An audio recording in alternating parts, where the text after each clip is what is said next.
Welcome back to From the Tide to Your Table.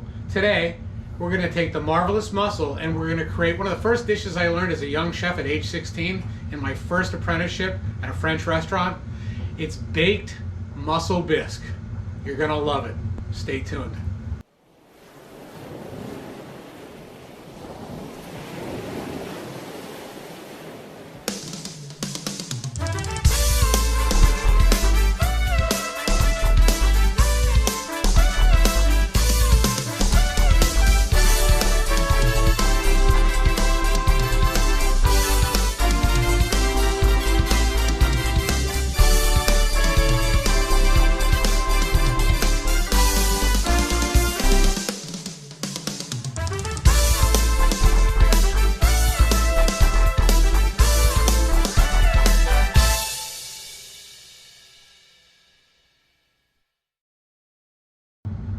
So welcome back to From the Tide to Your Table. Again, today we're going to prepare a beautiful bisque, a mussel bisque with saffron that's baked in the oven that's going to be perfect for your table. Now the first thing we want to do is make sure to clean the mussels.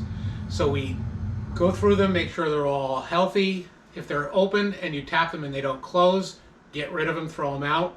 If they sound hollow, get rid of them. So we just want to carefully remove the beard. Then I take the mussels and I soak them overnight in a little bit of water. It purges all the sand and everything out and they're ready to go. So what we want to do is put them in a pan here and take 4 ounces. This is 3 pounds of black mussels, and we're going to put a little bit, when I say a little bit, I'm talking about 4 ounces of water, and we're going to put that on the stove. We're going to turn that to high. We're going to cover it and just wait until the mussels open, pull them off, and we'll pull them out of the shell and hold them for later. Okay, so it's been about 5 minutes. We're going to take a look at our mussels. Look at that. They're perfectly steamed open, healthy, gorgeous. Now what we're going to do is take them off the heat.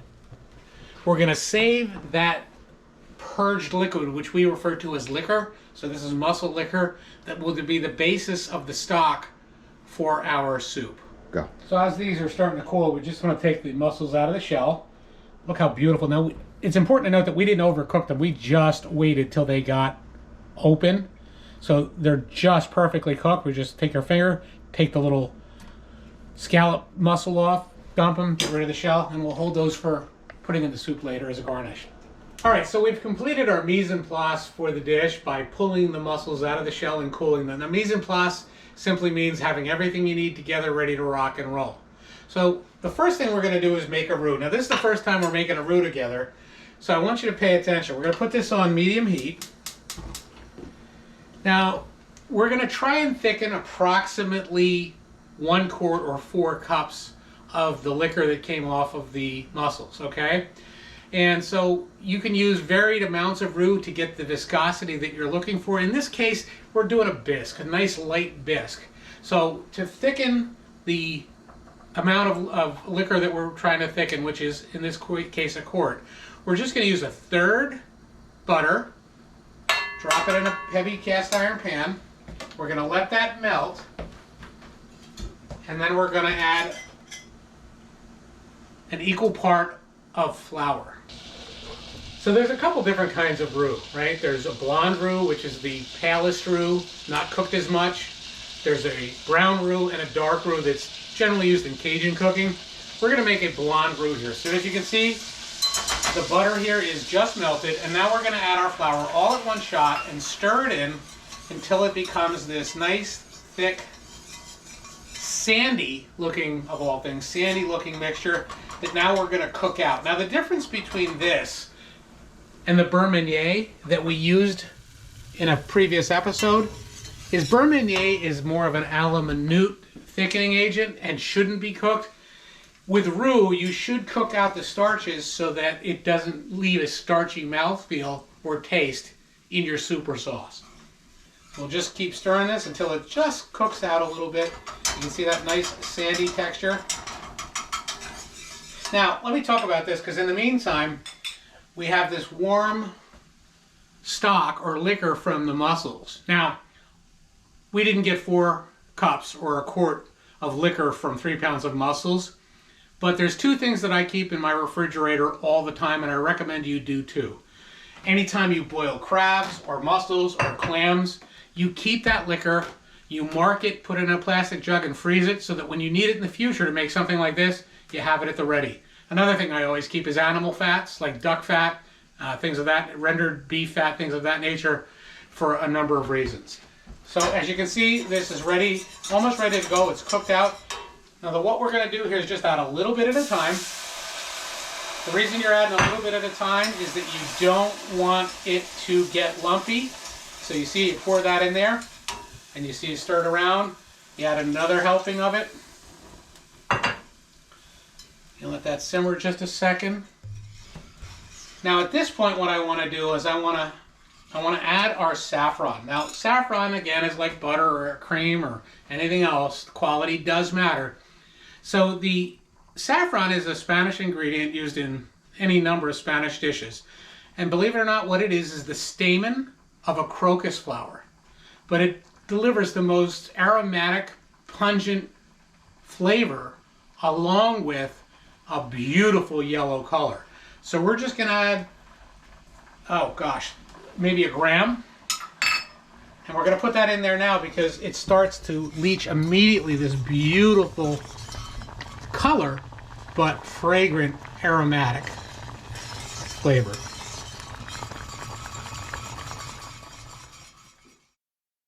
I just want to turn the heat back a little bit. Now you can see it's starting to thicken nicely, but it's way too thick for a bisque. So we'll just add another installment. And now you can start to get a little brazen and add a little bit more. Add a crack because it's not going to get lumpy. Stir that in and let it come to a simmer. We'll add the last portion. Finish with a little bit of cream, and we're ready to plate. So you see how nice and thick this is getting and beautiful, and you see that color leach in from those stamen or the crocus plant, otherwise known as saffron. Just absolutely gorgeous. If you see the color, you can't imagine the beautiful flavor that's involved with that. So we're just going to add our last installment of the liquor from our mussels. We're going to stir it in, right? And then we're going to add a cup of heavy cream. So now we're talking a total of 5 cups. So, you know, depending on how big of a portion you're going to make, if they're 8-ounce portions, you're talking six portions of this. If you're talking 6-ounce portions, you're talking even more. But you see how beautiful that is. The last thing we're going to do is bring this up to a simmer. You see this beautiful saffron floating in there? Absolutely gorgeous. All right, now we're there, right? It's beautiful. Now for me, this is the right viscosity, right? It's not heavy. It's not intended to be a heavy soup. So right there, for me, that's perfect. If you can see that, it's just, look at that. Just perfect, nice and light. Now, that said, it's not about me. It's about you and your table. So if you want it a little bit thicker than that, rather using 3 ounces of roux, which is 1.5 ounces of flour and 1.5 ounces of butter, use 2 ounces of flour and 2 ounces of butter. That'll thicken it up a little bit more. Again, it's all about you, your guests, and your table. So now what we're going to do is we're going to shut this down and let that cool. Get started on plating, okay? Okay, now we're going to get ready for plating. So what we're going to do is we have all these beautiful, very lightly poached mussels. And we're having 6-ounce ramekins that we're going to serve this in, so it'll be a 6-ounce portion. And we're going to put some of these beautiful mussels into the bottom of this dish. Now, I know I'm going to get a question, how many mussels you put in? Hey, it's your table. It's your guests. If it was my guests, I think the more mussels, the better. They're going to love you for it. So I fill it roughly halfway with mussels, okay? Then what we're going to do is we're going to measure either with a circular cutter, it could be a coffee can, it could be anything. We're going to measure so that it overlaps this dish by about, I don't know, less than 1/2 inch, and prepare our puff pastry. Okay, the way we're going to do that, so we measured that, it's a perfect fit. We're going to take our puff pastry. You can get this in any grocery store in the frozen aisle. It's Pepperidge Farm. And we're going to, it's important to use a sharp knife here, for sure. And the reason for that is because you want the puff pastry to rise properly. So we're going to cut it around, right? And then we're going to cut a second one for this portion here.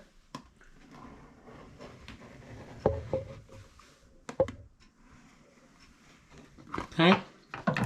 Now, for sure, save this. Don't get rid of this part because there's a lot of stuff you can do with it. So just put it back in the freezer. And now we're almost ready to go. Now you want to take your stock that we've cooled, or not stock, your bisque that we've cooled to some degree. And we're just going to take, oh gosh, this is so good. I can't even tell you, folks. We're going to ladle that in top, okay? Now this is still a little bit warm, and that's okay. We'll just let it cool a little bit before we get the puff pastry on top. Now the beauty of this dish, say you want to have a dinner party, right? And the last thing you want to do at a dinner party is have to keep walking away from your guests so that you can cook something in the kitchen, right? But in this case, you can prep these ahead of time, well ahead of time, the day before even, because we're actually going to finish it in the oven, and it's going to heat that bisque up properly in the oven as it bakes the puff pastry on top. Okay, now what we're going to do is put some puff pastry on top, okay? That's kind of like a little bit of a crown. So we're going to take just an egg yolk. We're going to put it generously around the inside rim, okay, so that it sticks to the bowl. Pretty simple. Now, you see a lot of food service people wearing rubber gloves, and that's great. But the problem is with rubber gloves, if you're not changing your rubber gloves, it doesn't do any good. So I wash my hands probably 2,000 times a day, and that makes it you know, just as good as rubber gloves in my opinion. So you just lay that over top, and you carefully cover that and kind of just seal it. And we'll do the same with the second portion. Okay, so we did both portions. Again, it depends how big a portion, whether it's a 6-ounce portion, an 8-ounce portion, a 10-ounce portion. I recommend a 6. It's elegant, it's delicious. Now we're going to take a little bit more of this egg wash, and we're just going to put it on top of this puff pastry so that it gets a nice golden crust, right? It's going to be absolutely beautiful. Okay, and then we're going to put that on a sheet pan or some sort of a dish, and we're going to put it into a preheated oven, preheated at 450 degrees Fahrenheit for about 35 minutes. Okay, folks, so it's been roughly about 35 minutes. We're going to take a peek in the oven, see how these babies are doing. Oh yeah. Oh yeah. We're there. So the puff pastry is fully baked and beautiful. Is that not a gorgeous presentation? Let's pull these out. So I want you to think of it this way, right? These are something that you can make the day before, and the next day, right before service, pop it in the oven. So if you look at, let's talk Thanksgiving. In reality, if you talk Thanksgiving, the original Thanksgiving meal, they didn't have turkey, right? What they had was mostly shellfish and oysters, and so this would be a perfect Thanksgiving thing that you can do ahead of time, pop in the oven, ready to go. The other thing is this bisque can be served, if you don't want to do all of the bother with the puff pastry, you could just put that in a bowl, put a little sour cream or creme fraiche on top, and a little sprig of chive, and it's ready to go. So it's very versatile.